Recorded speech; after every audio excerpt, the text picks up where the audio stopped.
ভাবলে কি করে আমি এত বড় ডাক্তার হওয়ার পরে তোমার মতো চাষাকে বিয়ে করব? ওরে আমার মধু, ওরে আমার সোনা, ভালো আছে মা? তোকে দেখার জন্য আমার বুকটা পেটে যাচ্ছিল। ছাড় ওকে। কেন এসেছিস তুই এই বাড়িতে? আমি আমার ছেলেকে নিতে এসেছি। কিসের ছেলে? লম্পট খুনি বদমাশ মাথার। তোর হাতে আমার নাতিকে তুলে দিয়ে আমার নাতির জীবনটা নষ্ট করবে নাকি? আমি খুন করিনি, আসল খুনিকে ধরেছে বলে তো আমাকে ছেড়ে দিয়েছে। চুপ কর। ক্ষমতা মিথ্যে কথা বলবি না। তোর এই মিথ্যে কথা বলার জন্য তুমি শাকিলের কাছে চলে গেছিলাম, আর তুই ওকে মেরে তোমার জীবনটা শেষ করে দিলি। আমি তোমার জীবন শেষ করে দিয়েছি? তুমি আমার সঙ্গে 12 বছর সংসার করে তবু আমাকে চিনতে পারলে না?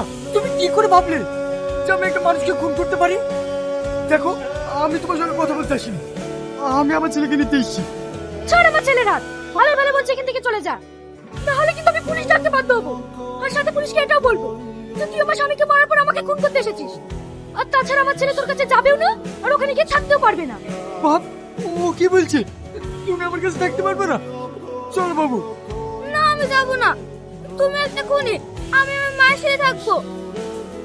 আর শোন, খবরদার তুই এই বাড়িতে যাওয়ার চেষ্টা করবি না, কারণ তুই এই বাড়িটা আমার নামে লিখে দিয়েছিস। আমি তো ভুলে গেছিলাম, আমি সারা বছর বিদেশে খেতে শুধু এই বাড়িটা তোমার জন্য করেছিলাম। ঠিক আছে, যাবো না।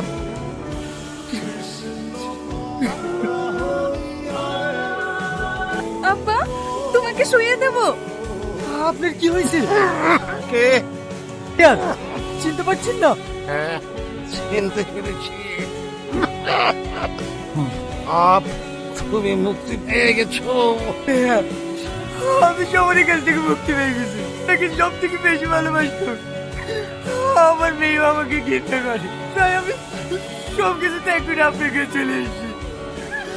যদি মরে যায় এটার দেখার কেউ নাই, তাই বলছি তুমি আমার আমি কথা দিলাম, আপনার মেয়েকে আমি সারা জীবন আগলে রাখবো। হাত দিতে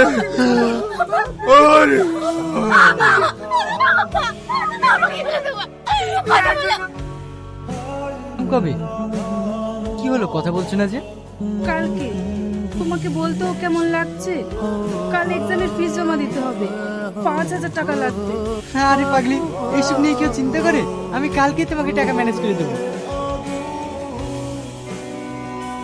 রিয়াজ, রিয়াজ, আমি ডাক্তারি পাশ করে গেছি। কি হলো, তুমি কাঁদছো কেন? তুমি খুশি হওনি? খুশি হবো না মানে? আজ আমি অনেক খুশি। এটা আনন্দের কান্না। ওই ছেলেটা কি? ওকে বসতে দাও। ওটা আমার হাজবেন্ড।